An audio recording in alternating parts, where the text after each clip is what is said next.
How much power does a nation have? Should a nation have? How much power? And where does that power actually come from? I'm Michael Shevack, and welcome to Godsearch. What's a God search? God search is what you are doing, whether you believe in God or not. You are living through life, you are learning its lessons, you are accepting its challenges, you are rising to its causes, and you are attempting in your own way, oftentimes, if you're like me, stumbling and making a lot of errors along the way, to experience greater good. Good.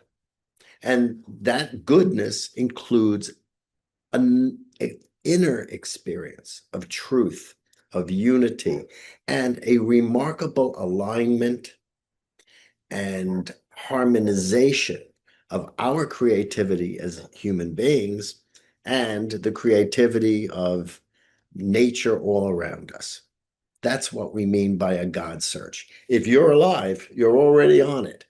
But today I wanted to continue along the thematics of the past couple of times where we began talking about covenant in a nation, such as the people of Israel, through which that notion historically first appeared. It was later transmitted to the Christian world viewpoint and the Islamic world viewpoint, and it is more or less embedded into the viewpoint of every single nation in the entire world in some form or another, because the world global history is an offshoot of Western theology. Western is the Western Church of the Catholic Church. That's where Western comes from. And the prophetic insights of the ancient Israel, which became transmitted into a general understanding of the dynamics of groups and nations working together to create a single vision of human history, a single vision. Another way to say that is, if you're in the ancient world, is that you come to recognize that there is one God. Now, whether or not you believe that or not, I'm not sitting around debating it. We don't sit around debating too much here on Godsearch, though we may, illustrate certain points, but we don't have to debate in a way that causes tremendous conflicts. But I want to continue along that same line. The world is heating up right now. It's heating up ecologically, but it is also heating up in terms of the animosity between nations, the complexities of the relationships, the warring factions in economic theory, the degree to which you should have unbridled entrepreneurial activity with the pursuit of capital, or whether you should have very bridled socially engineered democracy bordering on a socialism, which oftentimes amounts to a lot of high taxes.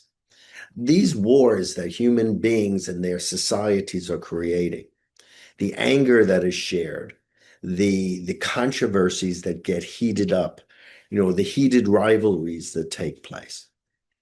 If you think that that isn't part and parcel of what we commonly call global warming, you are not understanding how spirituality actually functions. Here, I'm going to footnote, Noah from the Bible. Now, whether or not you believe Noah actually existed or not, there are many, many different sides to that story. Biblically, he's a real person. Other more archaeologists have pointed to what seem to be the original stories of Utnapishtim, which is a Babylonian Noah, and has many, many things in common with the biblical story, and it predates it. Regardless of this stuff, the story indicates that there is an egregious immorality that is taking place at that particular time. It is so egregious that it throws the weather of the planet into disarray and causes massive floodings. Now, what's fascinating about this story is that it is a clear link to what should be perfectly obvious, and it isn't. The clear link is that our behavior upon the planet, which we embody in ourselves, we have soil that has been animated, and that's who we are, is that our behavior, which touches and individualizes, in a sense, the the earthly nature that we live in, actually affects something called the weather, actually affects planetary, emotions. And I said motions and emotions at the same time because that's a little bit of a Freudian pun, because the motions of life and the feelings that are part of nature, well, they're part and parcel of the same thing.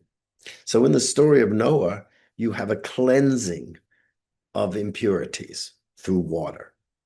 You have now a heating up of the surface of the earth. And once again, uh, nature seems to know what to do. It melts all its ice cubes in order to cool the drink down. And that's perfectly fine for the planet. It knows how to cool itself as best as it can because it's an integrated system. But it endangers human life because our cities cannot bear uh, sea levels rising. Everything we're experiencing in a threat to the ecology of our planet is biblical. There are many people who do not pay attention to the Hebrew Bible, and they are more based on other aspects of the Bible or other scriptures that have been appended to the Bible, but they miss the core Hebrew insight that humanity and human civilization, when it is not in proper alignment to the order of creation, meaning another way to say that order is a command, meaning I command you, I order you. The order of creation, another way to say that is design, another way to say that is organizational structure. When we are not in alignment to the order of creation, the design, the command of the creator, if you like biblical language, what happens is things go awry. Now, we could talk about this forever, and it brings us into some very exciting but very disturbing subjects, you know. But what I want to do is talk about it in terms of the authority of nations, the authority of nations.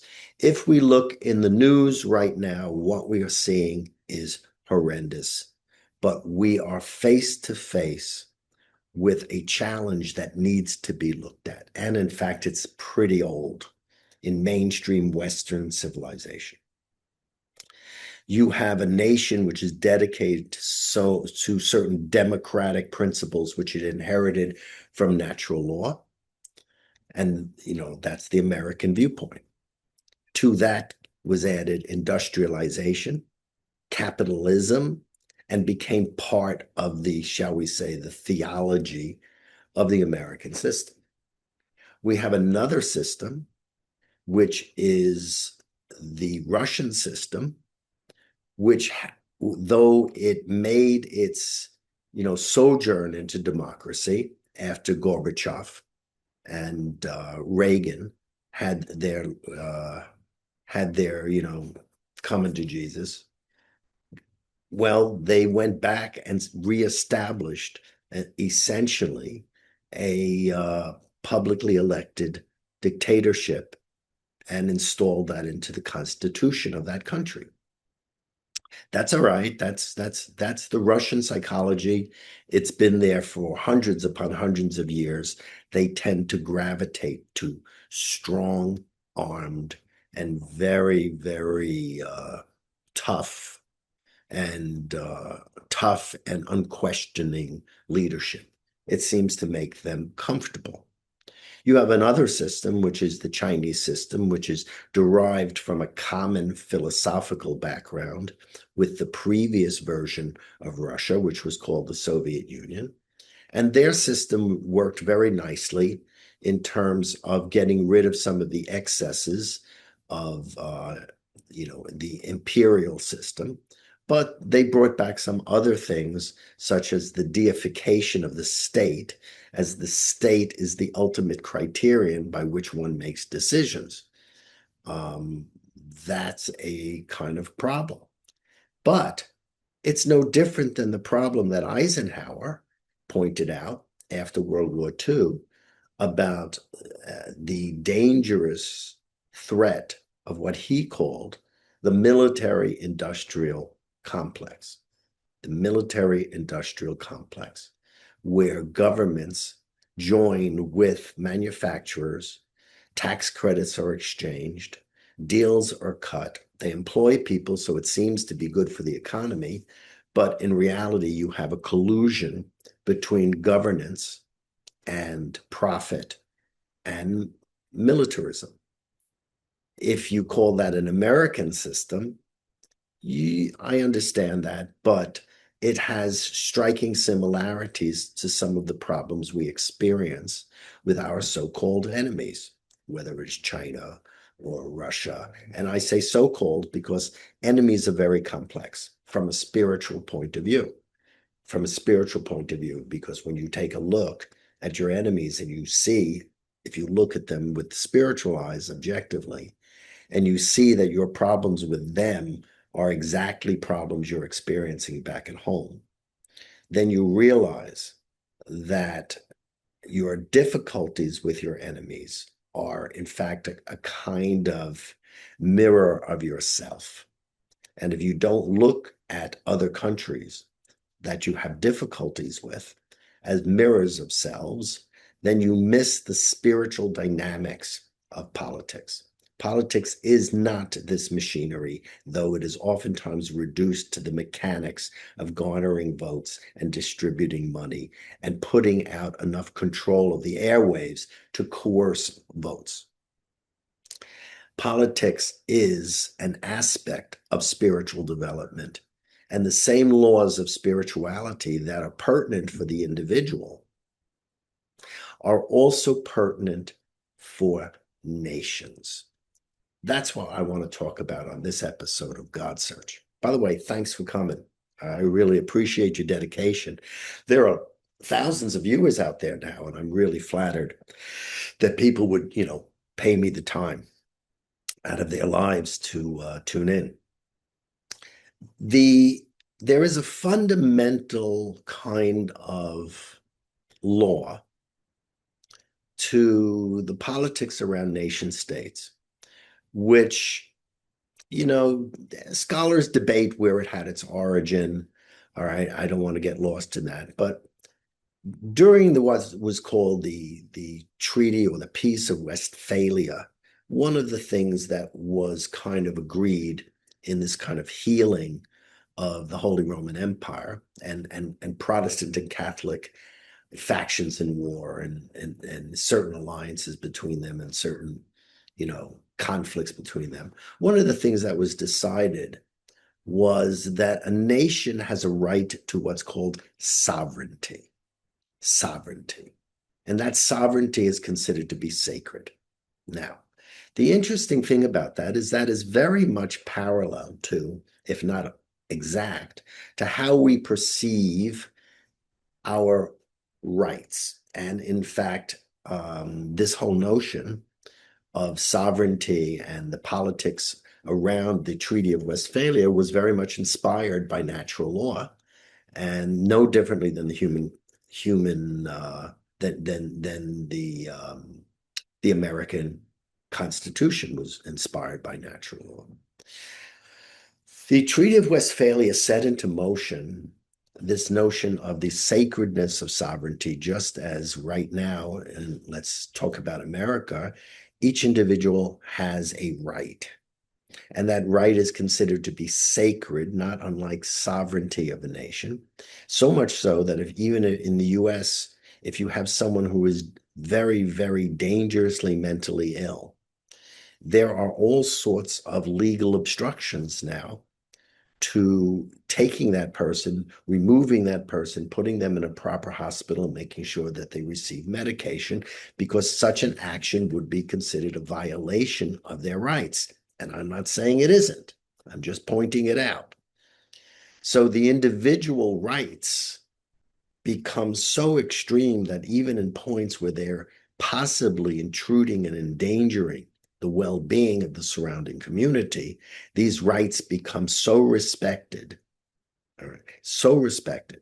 So, as we said in the last episode or the one before, exceptionalist, that we worship these rights of the individual even at the expense where we can see they are overstepping their bounds. Now, the same thing happens with the not just free will of the individual, but free will of the collective individual of a nation, which we now call sovereignty. Do we have a right to interfere in the sovereignty of another nation, such as Venezuela? I'm not saying right. I'm not saying wrong.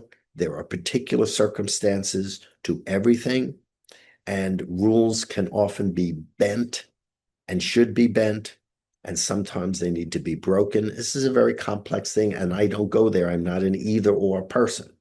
I look for the greatest truth with the least harm. That's generally how I view everything. The greatest truth with the least harm, and that truth includes greatest goodness and greatest unity at the same time. But does one have the right to interfere? Does one have the right to invade a country and overthrow them? When I was growing up, that was almost routine in South America. And I lived through a period of time where there was a collusion of the US government with drug money in order to supply weapons to handle anti-communists. I mean, the whole thing was a mess. So this issue of the degree of sovereignty of a nation is a spiritual issue. I'm not talking politics. I'm talking God searching on a group level of a nation. Does the sovereign nation have the right to have its own laws where if one steals, you can determine the punishment of cutting off their hands? And that is considered to be righteous and good. Let's keep it simple. Does a government have the sovereignty, which cannot be impeded on by others, to exact capital punishment for a crime? By the way, I am not anti-capital punishment. I'm not anti-capital punishment at all. So don't read into me your politics. All right. I have no problem with capital punishment. My problem with capital punishment is that it is delivered in a way that is unequitable and not correctly enforced. And it's done in a way which favors certain people and certain classes over others, including race differences. So that's my problem with it, not capital punishment in and of itself. But my point is, does a nation which has its sovereignty, meaning its free will sanctified by God, parallel to the individual, which is the same thing. One is a group and one is an individual. And as we all know, as individuals, there's a group of people on the inside of us vying for ascendancy as we try to put the pieces of our spirituality together. Do these nations have the power, unassailable power to decide these things? How about the most incredibly egregious thing? I mean, it never made any sense to me. How does a nation decide to outlaw a plant like it did in marijuana? How does it outlaw a plant? How do you outlaw a plant? It makes absolutely no sense to outlaw a plant. The plant is put here by supposedly a creator, all right?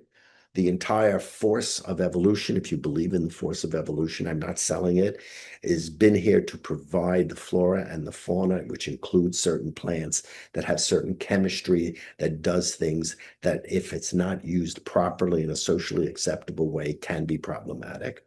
Alcohol is an example of that, for heaven's sakes. So, but how does a nation appoint itself in its sovereignty with the power to outlaw a plant? Okay. Of course, issues of sovereignty and of nationhood come into play in the Middle East all the time. Whose Palestine is Palestine? Israelis were once Palestinians.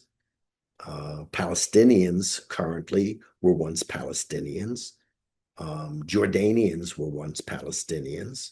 The territory of Palestine was really an incredibly diverse territory. What is now called Palestine is a different kind of derivation of a national state that was born out of a tragedy and that required some political redress of some kind. I'm not taking sides. I'm not saying one thing or the other. I'm not talking about anything here except sovereignty and asking the question, what are the limits of sovereignty? Well, look, going back to Noah, when you realize that human beings, in their free will, in their sovereignty, in their ability to act as conceptual and abstract beings over earthly nature and have an effect, when you recognize that we have that ability far more than any other creature on the planet, with technological abilities that can precipitously alter the balance of how weather and materiality grow, evolve, and change. When you realize we have that,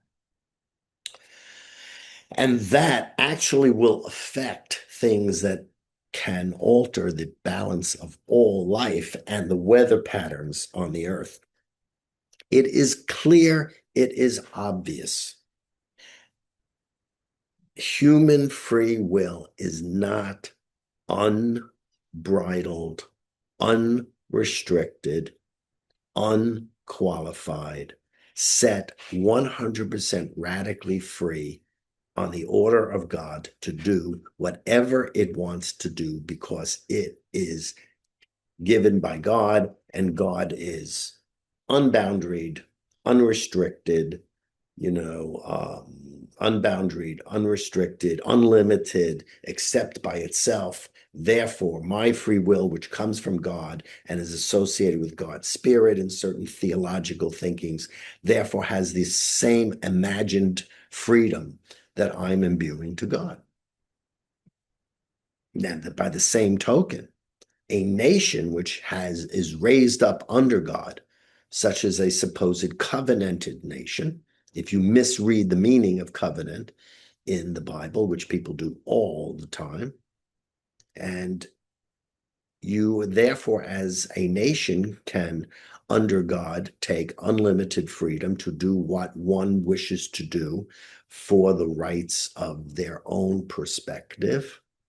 Well, you have the same problem in the area of sovereignty as you have with free will. Sovereignty cannot be said to be absolute and unqualified. And in fact, in the subsequent, 50 to 150 years after the Treaty of Westphalia, those qualifications on national sovereignty just kind of emerged because life does not accept the absolute unbridled free will of an individual, nor of a nation. There are always challenges to it. Why? Because these ideas are incomplete. They are not properly framed. They are excessive. They are excessive statements. Now, that doesn't mean they're worthless, so don't throw them out. They're core principles. Free will is a core principle. You would not have entrepreneurial activity in China without free will. Free will is essential for entrepreneurial activity. The question is, how excessive is the free will of the individual?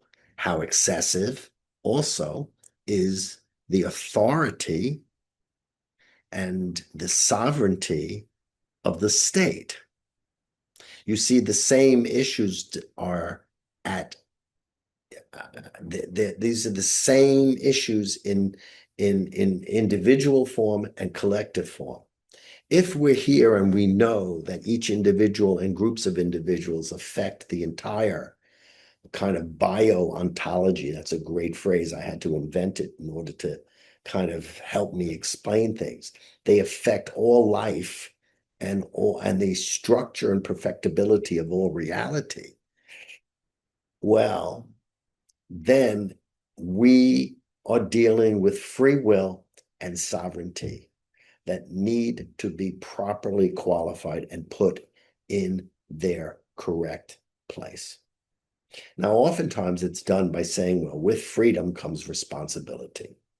And here, to tell you the truth, it can make you really nuts. Because here it's like someone gives you freedom and then takes it away, which is the opposite of where it all originated, where someone gave you no freedom and there had to be revolutions to create freedom. And that's the case whether it is the American system that was freeing itself from an Anglo tax base and a church and state consolidation, or whether it is a Chinese system which was freeing itself from excessive imperialist class structure. Right. So these issues are human issues. They're human issues. Now, whether or not these are considered to be sacred nations, or whether they are considered to be national states, or whether they are considered to be Aboriginal tribes, or whether they are considered to be your local PTA, or who's ever running the cupcake sale at your kid's school. Any group of people, when they get together, must, by virtue of acting together, have a certain sovereignty. They must have a certain freedom to act as a group that where they have a domain where they can act in, and they are not interfered with on that domain. Otherwise, they couldn't get anything done. You see? So that kind of sovereignty is something that is essential. The same with the free will. Every single individual must have the free will to decide whether they're going to study and advance, or whether they're going to decide to be lazy and not advance, or advance in laziness, which itself is an art form. And it probably these days you could write a book and do a podcast on it, and you'd probably become very successful from doing nothing. But the point is that that individuality is real. It's a principle. It's an individual rights. But we have to stop and say, what are the limits that qualify that free will? What are the limits that qualify national sovereignty? These days, unfortunately, you have nations, whether they are capitalist democratic nations, or whether they are nations that are more socially minded, higher taxation, supposedly socialist nations, or other nations which pride themselves on being communist, or others which pride themselves on being an aristocracy or oligarchy. All of these nations, uh, well, they all commit the same error. If you're a religious person, you might say sin. They all make the mistake of assuming an authority beyond its measurable and spiritually whole boundaries. Nations that outrule plants. There are other nations that take sexual variations that are not undermining to the culture and the flourishing of countries, and they make them into criminal acts. We have other nations that multiply pathogenic bacteria, and they do not think twice about releasing engineered biological weaponry to wipe people out, when nature alone would never ever conceive of a plague that was as artificially egregious. Every single nation in the world is suffering from the same spiritual issue. They are asserting their sovereignty, which is their free will as a nation, in a way which is outside their range of authority. When you do that, you are acting disharmoniously and even against the order or design or structural organization / commandment or order and commandment of God. And because you are acting against the design of the reality we are in, it creates consequences and turmoil, which are experienced as horrific challenges, and that purpose is there not to make you suffer. You don't have a God who decides to make you suffer. What happens is the challenges are there to get you to wake up and realize that you misused your sovereignty and you misused your free will. This is true whether it is an individual or whether it is a nation. The politics right now that are taking place in the Middle East and the politics that are taking place in Ukraine are all examples of the misuse and overstatement of sovereignty. The misuse and overstatement of sovereignty. There have been mistakes in this area for centuries on all sides. I'm not going into it. It does not need to be repeated and recount the past. What is needed is to understand that there is an order to life and there is a structure to how life exists. And there are limits to human interference and free will, whether on the individual scale of free will acting or on the group national scale of sovereignty. When we do not act with these in harmony with the way this world is designed, God's order or God's commandment, or find another term for it, we will experience negative results from our actions. This is true regardless what nation it is. This is true regardless what religion it is. This is true whether it happens to people who so-called believe in God and have so-called faith, as it is to those who have no belief and have no faith.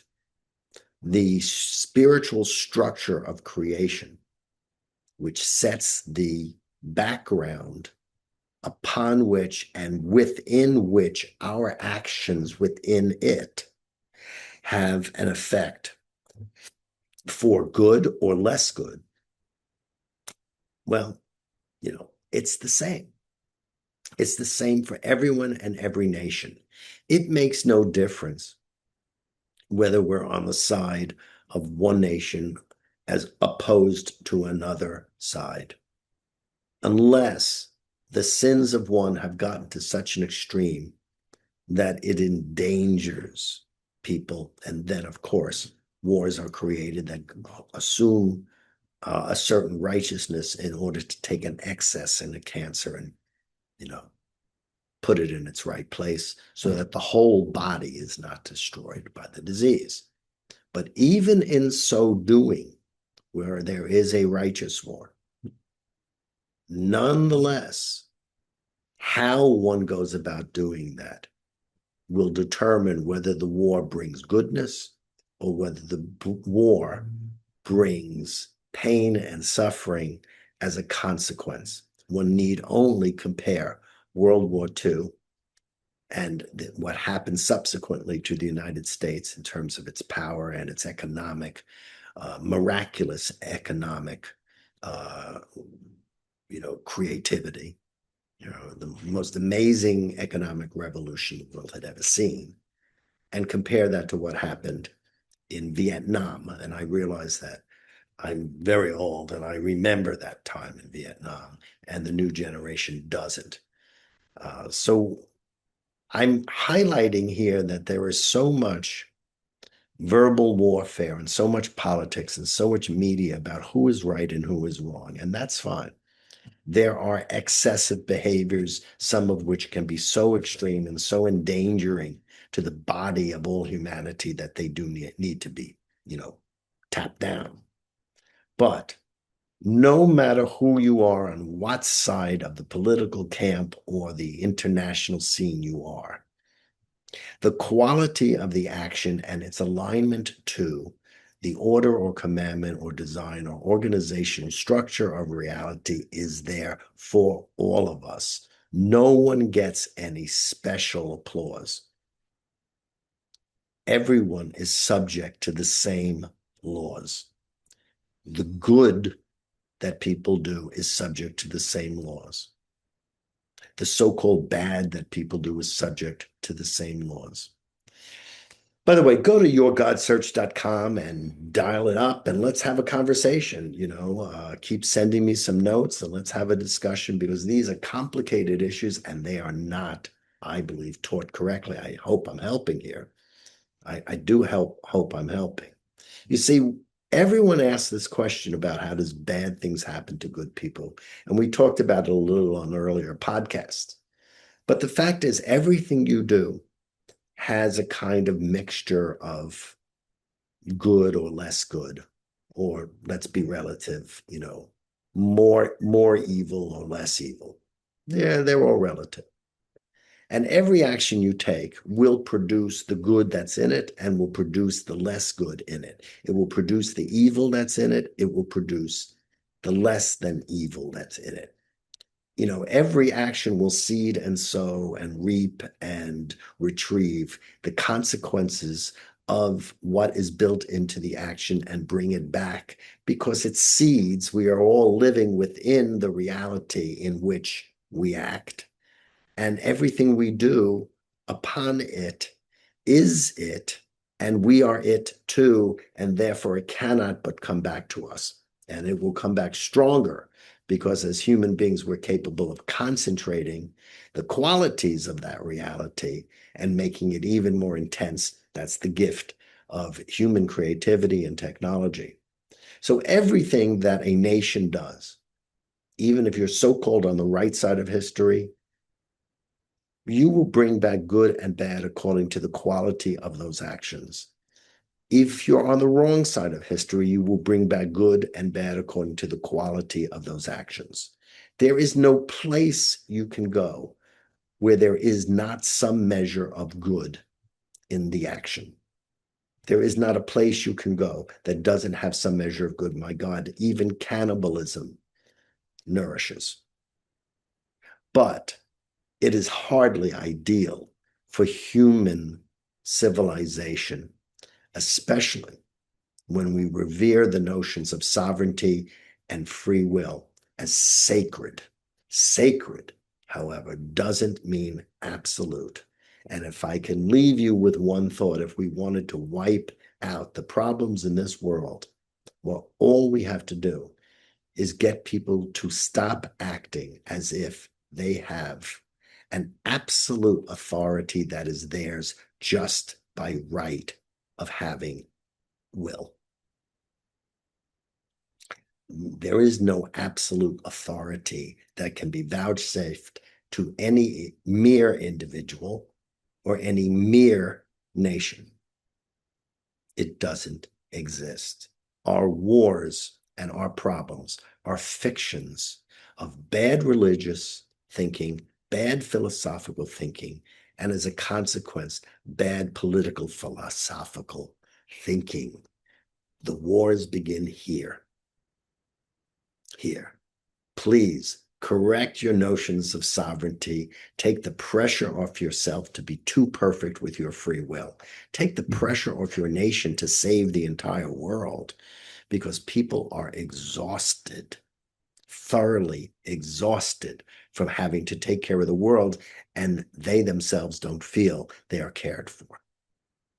Yes, This is part of a God search because we are creating the world and creating the environment in which we live and through which we can experience the truth, the unity, and the harmonious consequences of our action with this world. So this stuff is important. All right. Thanks for being here for God Search. This is Michael Shevack. Uncover God, discover God, and for heaven's sakes, recover God. Even without the word God, if you're in a place where they are misusing their power in a way that doesn't respect something that's bigger than you, remember lesson, I think it was podcast lesson 1 or 2, humility. Know your place in the scheme of things. It will set you free and it will actually make you more powerful. See you next week about 5:45 a.m. Eastern Daytime, I think it's called now. All right. Bye-bye.